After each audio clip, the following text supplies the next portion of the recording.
Wakil Ketua Komisi 8 Abdul Wahid mengungkap surat Presiden terkait pembahasan revisi Undang-Undang Nomor 8 Tahun 2019 sudah menyebutkan terkait Kementerian Haji. Di sisi lain, ia juga mengungkapkan adanya perubahan anggaran BP Haji yang sudah dinaikkan, tetapi Abdul tidak mengungkap persis berapa jumlahnya. Kalau lihat anggaran Kementerian anggaran sekarang 2026 BP Haji ya, yang sekarang BP Haji ya, itu sudah jelas berubah. Sudah berubah. Sudah dinaikin? Sudah naikin dan memang dengan kemarin turunnya surprise turun, kita juga kaget Mas. Loh, kok malah Kementerian Haji dan Umroh kan itu kan. Oh, di sebelah ada Kementerian Haji. Apa namanya ini seperti itu. Dan makanya ini harus berubah. Di DIP-nya banyak yang berubah, ya kan? Di pembahasan itu di kemarin di Panja yang dulu undang-undang itu kita bahas kan masih badan. Ini berubah jadi kementerian. Hari ini anggota Panja RUU Haji dan Umroh Komisi 8 DPR RI mengambil keputusan tingkat 1 atas perubahan ketiga Undang-Undang Nomor 8 Tahun 2019. Salah satu transformasinya adalah tentang Badan Penyelenggaraan Haji menjadi kementerian. Informasi selengkapnya kita bergabung bersama Andre Septian dari Gedung DPR. Andre, selamat siang. Bagaimana pandangan fraksi dan juga pemerintah berkenaan dengan RUU Haji ini? Ya, selamat siang Anggi. Untuk rapat kerja hari ini antara Komisi 8 DPR RI bersama dengan perwakilan pemerintah, diantaranya adalah Menteri Hukum dan juga dari BP Haji, sudah selesai dilaksanakan. Seluruh fraksi di DPR dari 8 fraksi secara umum menyatakan kesepakatan atas perubahan ketiga rancangan undang-undang atas perubahan ketiga Undang-Undang Nomor 8 Tahun 2019 tentang penyelenggaraan ibadah haji dan umroh. Begitu juga dengan pemerintah, tadi Menteri Hukum menyampaikan bahwa mengapresiasi kinerja dari panitia kerja maupun tim perumus dan tim sinkronisasi yang telah menyelesaikan substansi apa saja yang kemudian dirubah dari undang-undang sebelumnya untuk kemudian ditingkatkan diparipurnakan besok. Salah satu substansinya adalah mentransformasi Badan Penyelenggara Ibadah Haji dan Umroh menjadi kementerian.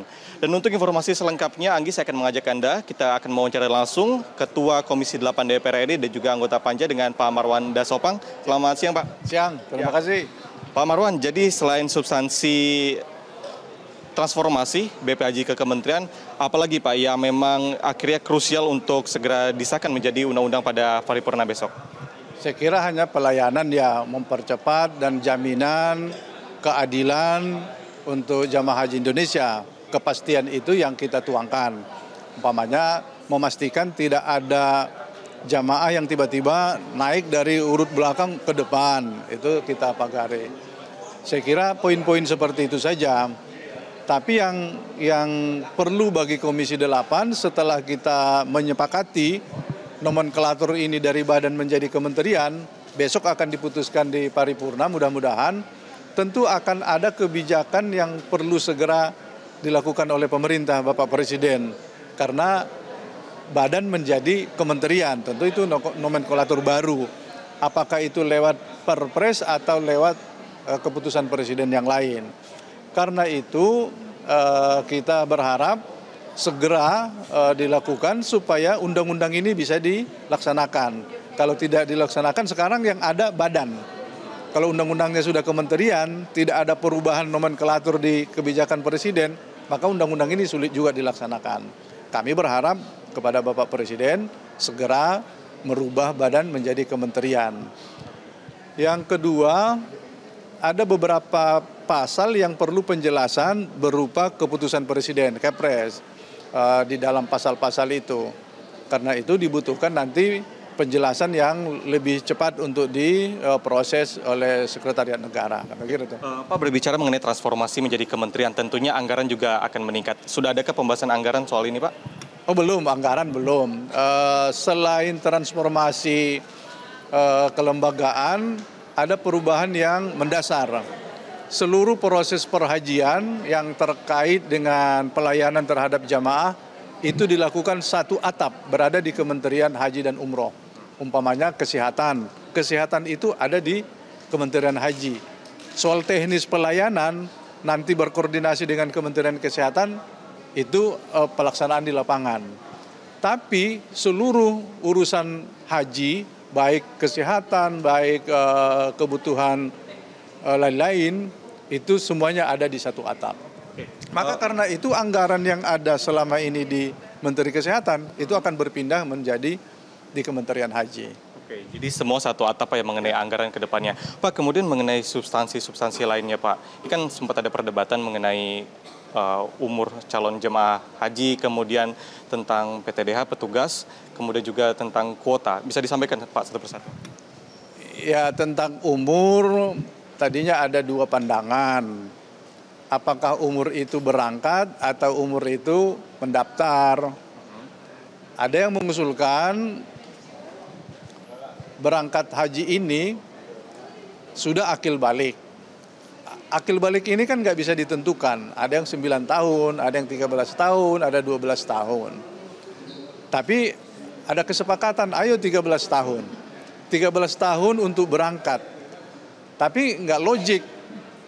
Daftar tunggunya 30 tahun, berangkatnya umur 13 tahun kan nggak masuk. Nah, karena itu ada yang mengusulkan mendaftar saja. Mendaftar di umur 13 tahun, toh kalau sudah mendaftar punya kesempatan untuk berangkat kalau ada kesempatan berangkat. Pada akhirnya kita hapus pasal ini. Pasalnya tentang keberangkatan itu nanti akan diatur kemudian oleh kementerian sesuai dengan ketentuan Saudi. Sekarang Saudi sudah menetapkan boleh berangkat haji itu mereka terima di sana umurnya 15 tahun.